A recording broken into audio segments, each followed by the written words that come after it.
Week 7, running back tier list. Let us set our fantasy football lineups for the week, going through everything from injuries, usage, who you should start, sit, flex, all that good stuff.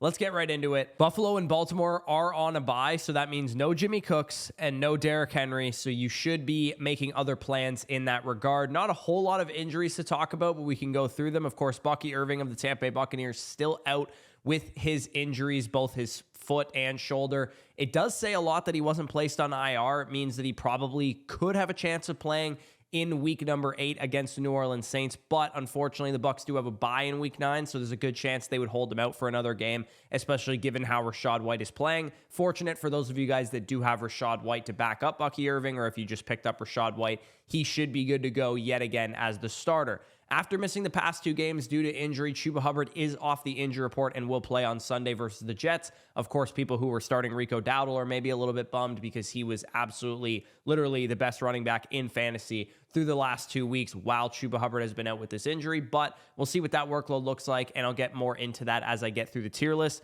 Josh Jacobs listed questionable with an illness for week 7. I don't expect him to be held out with that. Just reporting it that it could happen. Maybe that he pops up Sunday morning still with that illness. Bears are hopeful that DeAndre Swift plays in week 7 with a groin injury. He was a full participant on Wednesday's practice, and then he was downgraded to a limited participant on Thursday and Friday's practices. So definitely keep an eye on for DeAndre Swift. Make sure Kyle Menengai is rostered as well. But we could pivot right into the tier list and exactly what we're working with here. The elite RB1s tier, these guys are in your lineup no matter what. Just briefly going through them. Bijan Robinson against the 49ers. They are 23rd against fantasy running backs. 47-point over-under in this game. Bijan averaging nearly 25 fantasy points per game.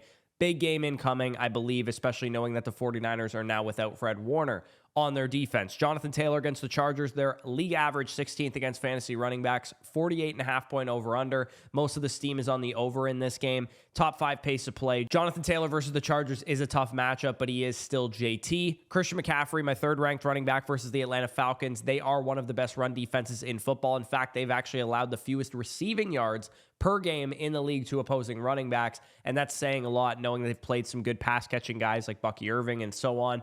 Christian McCaffrey maybe isn't able to PPR scam his way for like a 10 for 75 day through the air, and he's actually averaging like 3.1 yards per carry on the ground, so he needs that receiving work. Otherwise, he might be a little inefficient. So moving into the A tier of running backs, you guys can see it here. These are the RB1s, the locked and loaded, probably starters in everybody's leagues. Devon Achane at the Cleveland Browns, 3rd-ranked defense against fantasy running backs, so a difficult matchup for Achane.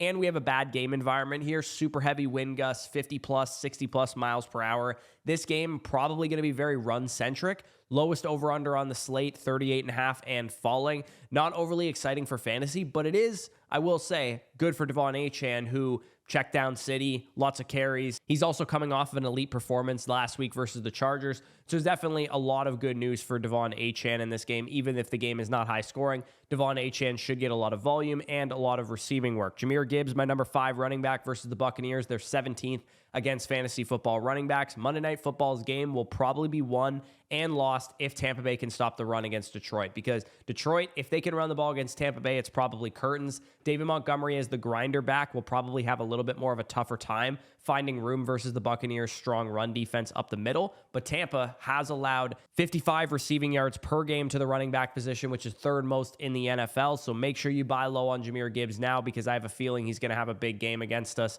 on Monday Night Football. Josh Jacobs against the 25th ranked Arizona Cardinals on the road. 2 of the highest scoring games of Josh Jacobs' career in back-to-back weeks here. So I will say, if you can sell high on Josh Jacobs, if people think he's like a top 5 player rest of season, I think you can maybe even tier up to a guy like Jahmyr Gibbs plus. Potentially, Packers are once again major favorites in this game. They're a touchdown favorite. It looks like Jacoby Brissett will start for the Arizona Cardinals. As great as Josh Jacobs has been for fantasy, he's still only averaging 3.7 yards per carry. He ranks as like a top 10 running back on PFF, though. He's mainly been getting there on the back of like really efficient receiving volume and touchdowns. Maybe a little bit unsustainable, but in this game, he probably will have another big one. So maybe you wait until after this week, and then you go after a truly elite asset using Josh Jacobs. Number 7 running back for me, Saquon Barkley at the Minnesota Vikings. They are 19th against fantasy football running backs. Saquon Barkley averaging 13.3 half PPR points per game and being the RB15 in full PPR is not on my bingo card. It was not on my bingo card coming into the year. I've been actually really shocked with how inefficient, how lack of big play Saquon Barkley has been. The Vikings are going to disrupt Hurts in this one. I talked about this in yesterday's video, but Hurts holds the ball the third longest of any quarterback. Vikings are the fifth fastest to generate pressure. So the Eagles offense could struggle in this one. They need Saquon Barkley to finally have the game that we've all been waiting for, or those of you guys that drafted Saquon Barkley have been waiting for. He's been solid. He's 4 games out of 6 with over 17 PPR points, but he hasn't posted that 30 bomb, that 70-yard touchdown yet. And I know everybody's waiting for it if they drafted him. So maybe he'll get it this week. They are going to need to rely on that run game because I don't think that the passing game will be overly productive. Vikings very good against fantasy wide receivers. Number 8, fantasy running back for the week, Javonte Williams versus the Washington Commanders. The Cowboys implied for 28 points. It's a 55-point over-under.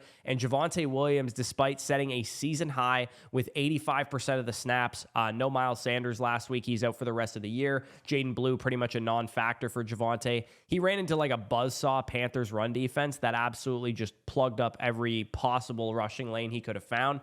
55-point over-under, though. This game environment is absolutely electric. He does have the worst matchup on the field yet again, just like we saw last week, even despite a high-scoring game. Possible that Dak just degaffs it and abandons the run and just throws it like crazy. Hopefully, Javonte Williams can carve out some receiving work in this one. Quinshon Judkins, my RB9 on the week, versus the Miami Dolphins, 27th ranked against the run. Judkins is the early down guy for a game environment that is going to be really run heavy given the weather. So I expect him to get 25 plus carries. I believe Underdog has him projected for the highest amount of rushing yards of any running back this week, even over the likes of Jonathan Taylor, Saquon Barkley types, those type of dudes. So I would be hard pressed not to have this guy in my lineup as a top 10 running back. Miami has also gotten rinsed the last 2 games by the run. Kamani Vidal with the big game and Rico Dowdle the last 2 weeks. And as you can see there, that usage for Quinshon Judkins, a little bit of an anomaly. I talked about it in the trade targets video, but they had a lot of third downs, a lot of long down and distance snaps, and we know that's more Jerome Ford, Dylan Sampson than it is Quinshon. My RB10 for the week is Ashton Genty at the Kansas City Chiefs. They're 22nd ranked against the run. Kansas City is at home with Rashee Rice back, Xavier Worthy healthy, Kelsey out there, Pacheco playing better. We've never actually seen this offense at full strength. So despite this being kind of the goal for 2 years now, where you'd see all these guys performing and Hollywood Brown's also playing well and healthy too, that doesn't really bode well for Ashton Genty because game script-wise, Ashton Genty has seen his snaps really fluctuate depending on who's winning the game between the Raiders and whoever they're playing. If they're losing, he's like a 55-60% snap share guy, but if they're winning, then Ashton Genty is more of the like 70-80% of the snaps type of dude. The Raiders being 12-point underdogs, Genty and neutral scripts obviously being much better. You have to downgrade him a little bit, but it is a beatable matchup. The Chiefs aren't exceptional against fantasy running backs like they were last year. So Ashton Genty still a top 10 start for me. Kyren Williams at Jacksonville, 15th ranked against the run. No Puka Nacua means that there's going to be a slight bump in the offense for everybody else. Adams, Kyren Williams, etc. I think he'll be a red zone focal point, maybe a little bit more receiving work like we saw in that 49ers game. The Jags are a defense that you definitely prefer to pass the ball against as opposed to run the ball against based on just how they've been operating. Kyren has a chance to probably get an increased workload this week too because Blake Corum is banged up coming into this game, and I do think he can command yet another 75+% of the snaps. We saw that in week 5 against the 49ers and week 6 last week when Corum left with an injury. Running back 12 in my rankings on the week is Cam Scatterbo at the Denver Broncos. They are 18th ranked against the fantasy football running back position. I think the Giants get taken down a peg in Mile High, to be honest, against a surging Broncos defense. They just dismantled the Jets. I think it's possible that Tracy also sees the field a little bit more. It was his first game back coming off of that multi-week injury. Usually running backs coming off of multi-week injuries don't see their full workload. So even though I think that this is Cam Scatterbo's backfield, Tyrone Tracy probably a little bit more involved than he was last week against the Eagles. It was also a short week in that game too. So, but that being said, I mean, Cam Scatterbo scored 3 touchdowns versus the Eagles. He's been a top 8 running back since taking over the workload. So even despite the poor matchup, he is an RB1 in my rankings. Moving in to the next tier of running backs, we have the RB2s, or the high-end RB2s at least. Rachaad White at the Detroit Lions, 13th ranked against the run. Rashaad's been a top 10 back in back-to-back weeks without Bucky Irving out there. All you can ask for from a handcuff is go out and dominate while the starter is out, and that's exactly what he's done. I would expect this week and next week to be the final two before the bye that you get workhorse Rachaad White for. So this week and next week, if you can get a buy low or a buy low candidate using a guy like Rachaad White as part of the deal, just know that Bucky Irving is probably going to be back at the latest week 9, bye week 10. He is probably back on the field, and at the earliest, he actually could be back next week. Enjoy it. He's been shut down by the Lions in their last couple of meetings, failing to cross 30 rushing yards in 2 of the 3. So this is a tough matchup for Rachaad, but he can get it done out of the backfield as a receiver, a 13% target share in back-to-back games, and of course, top 10 production on the workload that he's been seeing.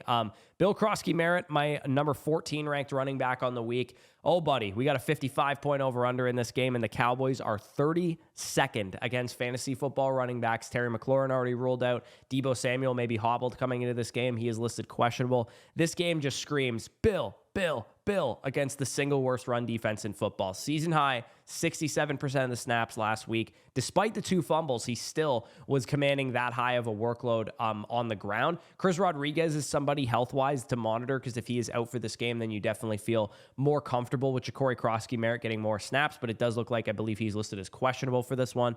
80.5 receiving plus rushing yards is what I have listed here on Underdog for Ja'Cory Krosky-Merritt. I am personally taking the higher because I do think he is going to have a big workload and a lot of efficient touches, as we've seen from him all year. He's been very efficient on his workload. So that'll be the first pick of the entry that we're building out here. Breece Hall versus the Carolina Panthers. They are 6th ranked against the fantasy football running back position. They're stingy up the middle against fantasy running backs, but you know where you can beat them? In the passing game. 6th most targets to opposing running backs allowed, 2nd most receiving touchdowns to running backs as well. And there's no Garrett Wilson in this game. So with Breece Hall, probably the best receiving option on the team right now outside of maybe Mason Taylor, and an elite target share opportunity for this game against Carolina. I really like him to go higher than 24.5 receiving yards. I think he's going to have 5, 6, 7 targets in this game, and I feel pretty good about his ability to cash in on some of those, break a long run, that kind of thing. And he did actually without Braylon Allen for, I believe, the first full game last week, or maybe week 5 was the first full game. He did have an increased workload, 74% of the snaps, 78% of the carries, and nearly half the routes as well. Running back 16 in my rankings was Jaylen Warren. He locked in. It was a great matchup against Cincinnati. He really sold our pick'em entry. If you guys tailed that on Thursday night, I hit 3 out of 4, but the one that I missed on was Jaylen Warren's receiving yardage. I wanted him to go lower than that, 158 total yards. What are you going to do? I probably sold. I should have just taken the higher on his rushing yards, because he was really well set up to crush on the ground. And if you started Jaylen Warren, you're probably in good shape so far this week. Running back 17 for me is J.K. Dobbins versus the New York Giants. Giants are allowing the 10th most total yards to running backs, nearly 135 per game. Dobbins would have hit this total, this 68.5 rushing plus receiving total, in every game this year. And last week versus the Jets in London was the only time that he would not have hit this total. So every American soil game, he would have hit that this year. I think he's such an easy smash play for the Broncos, where they're favored by 7 points. Like I said, I believe the Giants come back down to earth. That could lead to a positive game script. And I think J.K. Dobbins, given his workload, the amount of carries he's getting, 74% and 64% of the rush attempts the last 2 games, I think he can hit this total easily. So that closes out our entry, the 3 picks that we're rolling with. If you guys want to tail these picks, you can do it at your own risk, of course. 2 weeks ago, we did nail a 9x on these entries for this video. Check your lobby for boost tokens. You probably have a 30 or a 50% profit boost. Maybe even a turn a pick to gimme as well. New customers can get this Penix gimme. If you guys are new to Underdog, you can sign up using the promo code FSE, get a 50% deposit match up to $1,000. And when you play $5 with your first play, you can also get $100 in bonus funds. So if you want to tail that entry, that'll be linked down below in the pinned comment.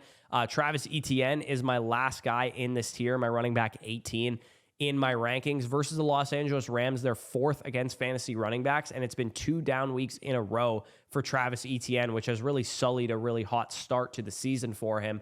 This game should be close, but this is a really bad matchup versus a defense that is the only team in football right now who has not allowed a rushing touchdown to an opposing running back this year, and they've only allowed 1 total touchdown. It was a receiving touchdown to the running back position this season. So Travis Etienne may be going to be a buy low candidate after this week, because I do think that 7.3 points, 7.3 points, maybe another like sub 10 point game, he could end up being a really good buy low going into next week's trade targets video. Maybe keep an eye on the Travis Etienne manager, send out a feeler, maybe let him have the bad game, and then go on your merry way and send out some more offers. So moving into the next tier of running backs, we have the low end RB2s, and I'll speed it up a little bit here. Kenneth Walker versus the Houston Texans, 12th against fantasy running backs, top 10 fewest rushing yards allowed to running backs, top 8 in total yardage at the position as well. So this is a very tough matchup. Kenneth Walker did play a season low 33% of the snaps last week. I do think that Kenneth Walker might see a bump in his usage because we're hearing Mike McDonald talk about they want to see a better backfield, production. Their passing game is so good in Seattle right now, but their run game needs to be fixed. And I think all of us know the answer, which is stop giving the ball to Zach Charbonnet and continue giving the ball to Kenneth Walker, but they don't seem to understand that. And he's only averaging 10.8 fantasy points per game this season in half PPR. So we need to see a bigger workload for Kenneth Walker. Let's just put it that way. Hopefully he can get back on track in this game, but it is a tough matchup, like I said. Kamani Vidal versus the Indianapolis Colts. They are 11th ranked against fantasy running backs. Truly beautiful that I have a reliable starter in the Flock League now alongside Bijan Robinson. He is my RB2 this week. Vidal got the work last week, including an 11% target share, 64% of the short down and distance looks good as well. So you're getting the carries, you're getting the snaps, you're getting the receiving work, and he also did get the majority of the short down red zone kind of stuff. Does Haskins have the hot hand, though? I do think that even though Vidal, to me, is the better running back and probably projects as the starter for the rest of Amari and Hampton's time being out, if Haskins looks good in any games, I don't think they're married to one back or another. So there's a good chance that they could give Hassan Haskins more work if he looks better, because they did say coming into the week that he was supposed to be the starter, and then Vidal just had the hot hand and they fed him. So I'm not going to sit here and say that Vidal is a very safe start, but I do think given the workload you saw last week and the matchup that he has, you got to feel pretty decent about starting him. DeAndre Swift versus the New Orleans Saints, coming into the game banged up, as I talked about at the beginning of the video, with a groin injury, downgraded from Wednesday's practice to Thursday with a limited participant, and then again, a limited participant in Friday's practice. Keep Menengai stashed, because if he re-aggravates this injury, which it is an injury that you can re-aggravate quite easily, then Kyle Menengai might be the biggest waiver add of the entire week. So if you take away anything from this video, go pick up Kyle Menengai, hold him at the end of your bench if you don't need to start every player that's on your bench right now.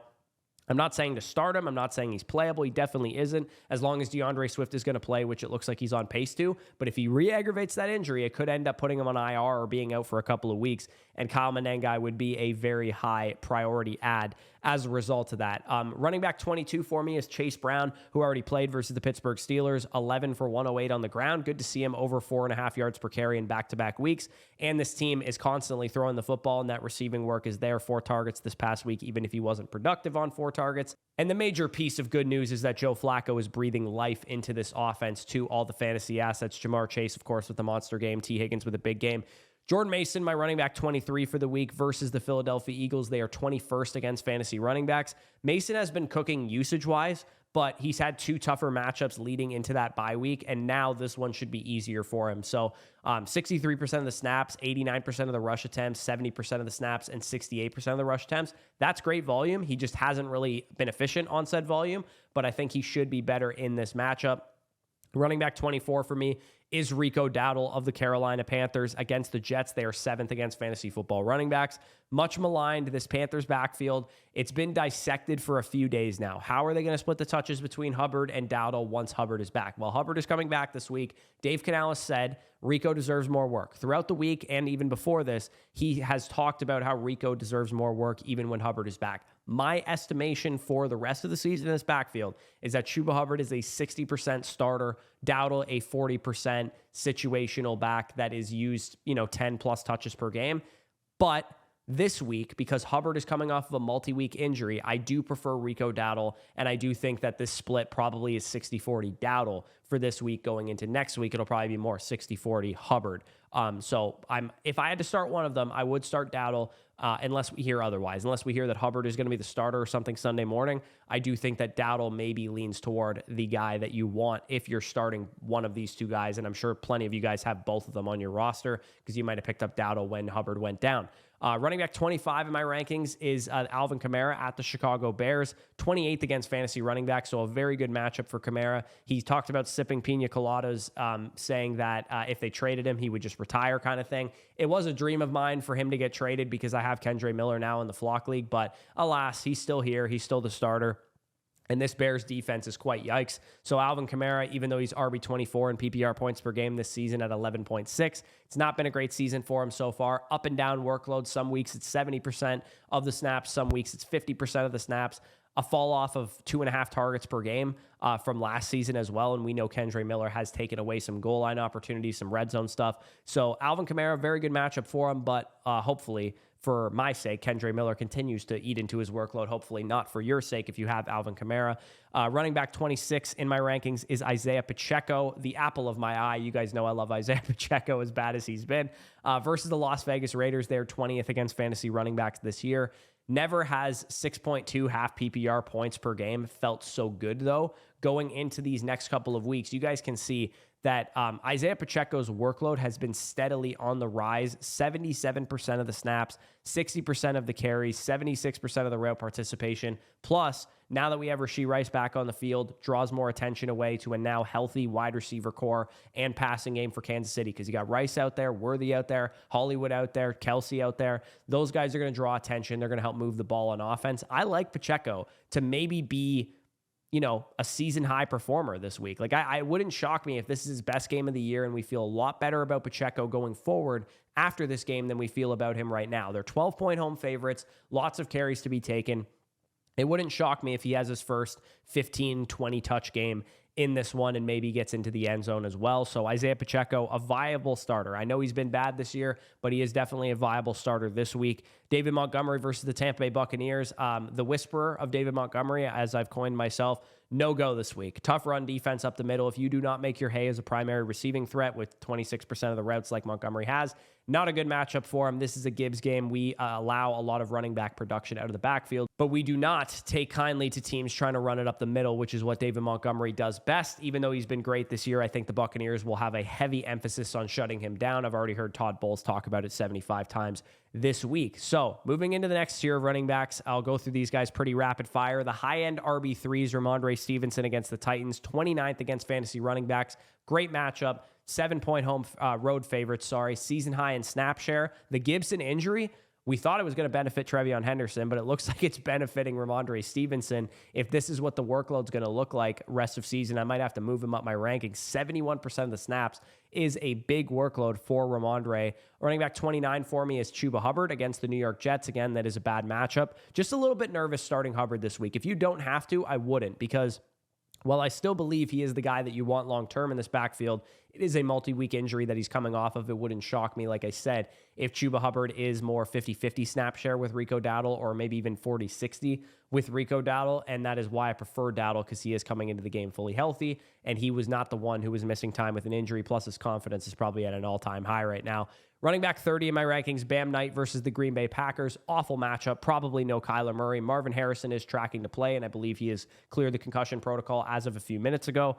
And the Packers defense looked mortal against the Bengals last week, so maybe Bam Knight can get something done on the ground. Maybe we see 10, 15 carries and a rushing touchdown or something out of him, but that's pretty much all you're hoping for. Can't imagine he'll be much better than that. Zach Charbonnet versus the Houston Texans.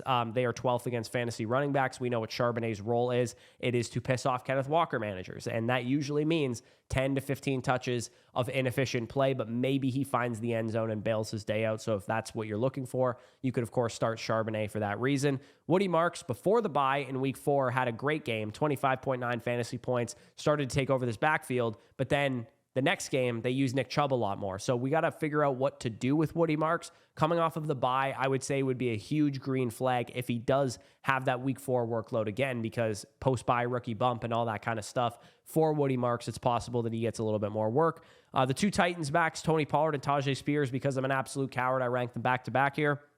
Pollard is still the guy that I would start of the two of them, but it does favor game script-wise to be a Tajay Spears game. We know Tajay's the receiving back compared to Tony Pollard's 30% of the routes. He ran about 60% of the routes, 59% there. So final guy this tier is Trevion Henderson. I mean, he still has upside. Maybe he'll get more than 29% of the snaps this week. I still think there's hope there, but not looking great if you guys have been stashing Trevion Henderson or if you picked him in the 4th round of your fantasy league thinking he was going to be a late season hammer, because I think everybody's just kind of waiting for Ramondre Stevenson to eventually lose some work, and it just keeps not happening here. So the final guys, if you're desperate, you can start some of these guys, but I would say you should have better options than Kenneth Gainwell, who already played. Kareem Hunt, maybe he steals a goal line touchdown from Pacheco. Algier, again, same thing. Maybe he steals a goal line touchdown from Bijan. Chubb, maybe he'll get 10, 15 carries in this game. RJ Harvey could see maybe some touches in this game if it ends up being a non-close game between the Giants and the Broncos. Kendre Miller, like I said, good matchup for the Saints running backs, but it does profile more as a Kamara game. And then Hassan Haskins, like I said, I'm not really giving up hope that Hassan Haskins, I say hope as if I really care about this, but Kamani Vidal, I would prefer to be the starter going forward, but Hassan Haskins, it wouldn't shock me if he gets the hot hand, if he ends up getting more touches this week than Vidal, just kind of a little bit of a sinking feeling that I have in my gut as a Kamani Vidal manager. So appreciate you guys for tuning in. That is the running back tier list for week 7. Appreciate you guys. As always, leave a like, subscribe to the channel, comment down below any of your thoughts. If you want to tailor pick 'em entry, I'll flash it on the screen one more time. And of course, you can get that Michael Penix gimme pick. You can get the 50% deposit match, and you can get the play $5, get 100 in bonus funds if you are a new customer over on Underdog Fantasy. Use the promo code FSE. That'll be linked down below in the pinned comment. And of course, rest of season rankings, weekly rankings, trade matchups, trade calculator, trade value charts, everything you guys can need to win your fantasy leagues, redraft, dynasty, whatever. That is available on flockfantasy.com. Use the promo code FSE at sign up for a 7-day free trial, 30% off any of the packages, a free team review live on the channel. If you guys sign up for the annual package, the annual Mother Flocker, you get a free team review voucher with it. Definitely check that out. The season pass is still viable right now. If you get it, you save a couple dollars on the monthly subscription as well. If you get the season pass, you're covered from now until the end of the fantasy football season at the beginning of the 2026 turn of the calendar there. So check that out if you guys are interested. But with that being said, peace out, and I'll talk to you soon.